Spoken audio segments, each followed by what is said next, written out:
Hey guys, let's talk about books. If the camera goes in and out of focus, I'm sorry, that's just how this video is going to be. It's just the setting that I've got the camera on today, and once again I thought I would try it, and once again I would probably regret it. We'll see how we go. Today is one of those days where I was up super early for appointments, and then the appointments had news that took a minute to digest, and then I had sugar on the way home from the appointments and coffee, and then more coffee, and then some Coke, and then more sugar at lunch. I'm overstimulated is what I'm trying to say. And when that happens, I can see with the customers because I'm just talking too fast. I'm talking like this. I'm giving them all the information. I'm not shy. I'm totally egregious. And they look at me like, whoa. So, sorry. That's the vibe I'm bringing to YouTube today. Let's talk about books. Last week, was it last week? Yeah. Wow. Last week, move that out of the way, told you that I bought Wind and Truth by Brandon Sanderson, new release. And I picked up, one of these dumb appointments I've been to in town. I bought the physical version. Behemoth. Absolute behemoth at 1,300 pages. And it is so heavy. The day I bought it, I was having a really bad pain day. And I could barely lift it with two hands. Like I was carrying it around the supermarket, cradled to my body like this. Not the supermarket, the shopping centre. Cradled to my body so that my body could help support the weight of the book. And everyone thought that I was a weirdo for hugging my copy of the Stormlight Archive in public. But see how I lifted it like a baby just then to manoeuvre the weight? It is a big book. I am currently reading this book. I'm reading it on Kindle. Don't come at me for buying multiple versions because I don't care. This is my trophy version, but I can't read it. Like if I can't lift that, how am I going to read that? So it's my trophy version.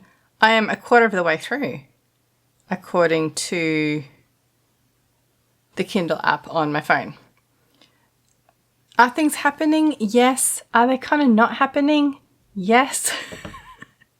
Like, when I talk to Ash about it, I can give broad strokes about what's happened, but really nothing's kind of happened yet. I expect that. Also, Ash isn't allowed to start the book yet because he reads so fast and I can't abide spoilers. So he has to wait until I'm at least 75% through before he begins. And actually having put that imposition on him, which he laughed at, obviously, he will probably start it and hate it and DNF it. And then I'll have nobody to talk to about this book.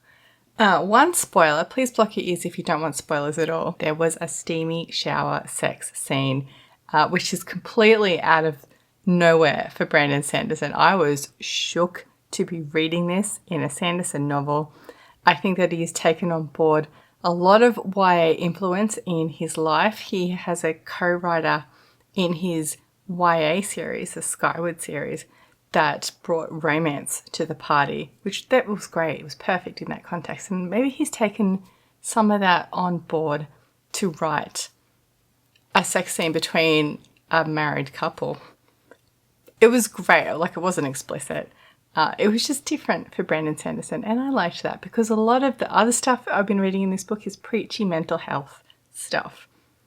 Mental health is great. We love positive mental health, and we love that the characters are working through their mental health issues, but I don't love the characters saying to themselves, I'm so grateful working through this mental health issue in this way. Feels a bit preachy. That could just be me. Anyway, that's what I'm currently reading. Like, I try to have a format of these things, and what I'm reading is usually at the end, but that is what I'm reading. I did pick it up, the physical version. Last week I forgot to tell you about another book that I bought because it was on my Kindle, and that is the third in the Tyrant Philosopher series by Adrian Tchaikovsky, and it is called Days of Shattered Faith. The first book in this one is The City of Last Chances, and I have to answer this text. Speaking of Ash, the first is City of Last Chances, which is based around a city with a colonizing force coming in and the people in the city trying to survive with their magic and their faith and their culture in this city with the colonizers coming into the city. The second book was House of Open Wounds. I'm pretty sure I have a video about both of these books, definitely House of Open Wounds, which follows people from that first book who are now in the army of the colonizers, the invading force, and how they come together to be like the outcasts in this, in the army. So the third one looks like it's set with the army as well. I will read the blurb. It says, welcome to fantasy world names.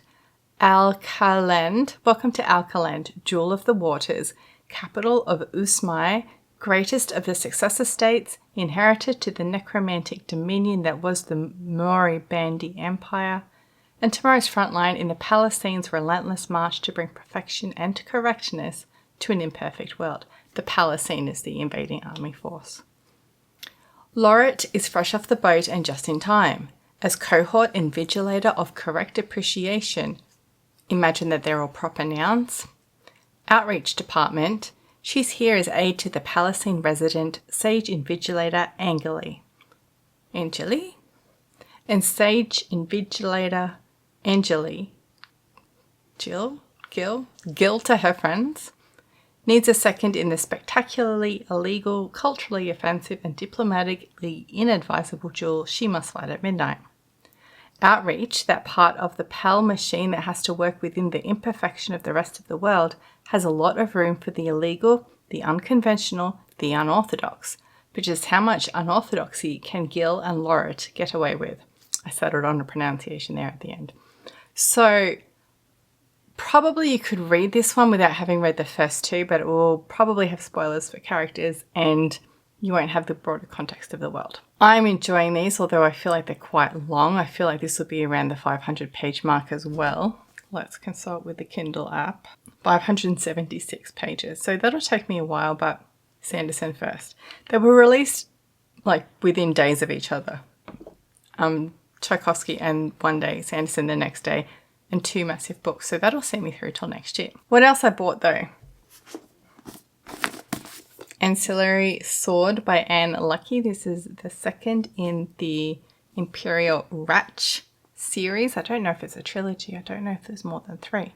But anyway, I read Imperial Justice, Ancillary Justice last year. I will link to that. That was fun. It really surprised me how good it was, and it shouldn't have because it won so many awards at the time. And I really enjoyed it. And I said, okay, that lighting changes, my desktop picture changing. It's all professional around here. Ancillary Sword. So Ancillary Justice was great. I really enjoyed it. If you're into sci-fi and you haven't read it, give it a go because it's different and new. And I said at the time that if I didn't pick up the next one soon, I would be confused about what was happening because I was already confused about the events at the end of the book. So this one, let me check the spoilers. I'm not going to tell you the blurb. Suffice to say that the main character of that first book is the main character of this book, and we continue their story. And I am looking forward to it. Oh, the font is nice. Can I show you the font? Pause and zoom. It's nice when the font is nice. So, Ancillary Sword. And also I picked up Susanna Clarke's The Wood at Midwinter. Let's just take a minute for this. It's not gold, it's copper, I think. Coppery foiling. Susanna Clarke wrote Piranesi, and before that, Jonathan Strange and Mr. Norrell. Oh, it says on the back. Yes, which is a book that I really, really loved. This is a tiny little thing for $15, but that's okay. Oh, look at the end papers. Ooh, that's pretty. Anyway, as I was saying, tiny little thing coming in at 60 pages. Oh, and that's with the afterword. Oh, there's illustrations. All right, let's look at the first page. Illustrated by Victoria Sorden. Oh, this is a very short story. This will get my book count up for the year, won't it? Probably should just read it now. So the blurb, I don't want to read the blurb. 19-year-old Meredith Scott, that's definitely not how you pronounce that. Meredith Scott is an unusual girl. She can talk to animals and trees, and she is only ever happy when she's walking in the woods. One snowy afternoon, out with her dogs and Apple the pig, Meredith encounters a blackbird and a fox. As darkness falls, a strange figure appears in their midst, and the path of her life is changed forever. From the universe of Jonathan Strange and Mr. Norrell, The Wood at Midwinter is an enchanted and enchanting Christmas story from one of the greatest imaginations writing today. So that'll be nice for Christmas. And it's pretty. All right, so what we talk about here is what I've read, which is I've not finished anything, what I'm reading, which is the Sanderson, what I've acquired. And we've covered that. So that's excellent. I have another short book. I don't know. No, I've definitely hauled it. There's lots of book review videos that I didn't make, but I did haul videos. A little picture book by Olga Tokarczuk. So I reckon if I read that and The Wood at Midwinter, I might exceed my book count from 2023. That would be excellent. Okay, that's all I have to tell you.